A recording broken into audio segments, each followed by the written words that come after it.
Jaký zvolit limit u pojištění odpovědnosti? Já jsem se rozhodla, že vám to natočím živě, tak doufám, že jsem vidět a že jsem správně slyšet. A v poslední době se mi velice často stává, že klienti volí jeden z těch nejnižších limitů, to znamená 3 až 6 milionů korun. Ono se to zdá, že je to celkem hodně, ale pozor, ty pojišťovny v rámci těchto nízkých variant mají dílčí limity na jednotlivá rizika.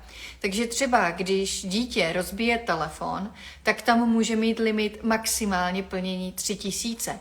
Takže pokud někomu ve škole něco rozbije a bude to škola po vás chtít, protože bude dané, že to rozbilo to dané dítě, tak třeba u těch nižších limitů jsou tady ty dílčí limity. Takže správně byste měli volit limit 10 milionů a víc, aby to dávalo smysl a aby to plnilo. A taková perlička, co všechno můžete z té odpovědnosti plnit, tak jednou z důležitých věcí je, že odpovědnost dětí ve škole momentálně přebírají rodiče.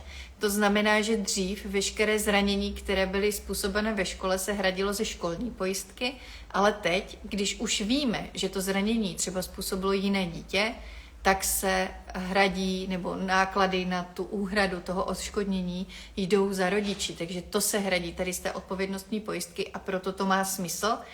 Cena je v rámci několika tisíc ročně, takže se bavíme od 2 do 5 tisíc ročně.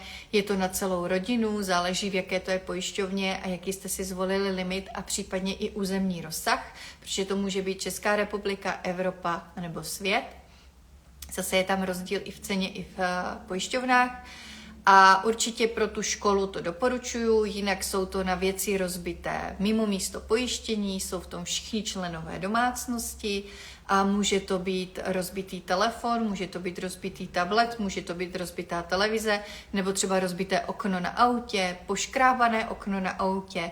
Řešila jsem ukopnutý kotník, kdy děti hrály fotbal a dítě koplo do druhého dítěte, a ty rodiče z toho měli nervy, takže i tohleto se platí, i škoda způsobená na zdraví, na majetku, ušlej zisk. Řešila jsem, že dítě jelo na kole, nevidělo v křižovatce auto, narazilo do toho auta, přeskočilo ho, takže poškození toho auta.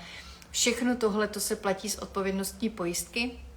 Spousta lidí to neví, spousta lidí to neřeší a doporučuji to udělat k pojištění domácnosti a nemovitosti, protože je to levnější a většinou to v té ceně ani téměř nepoznáte. Vyjde to až o polovinu, někdy více jak o polovinu levněji.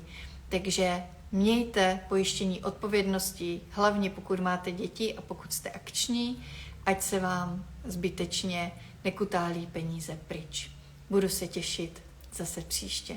Tak ahoj.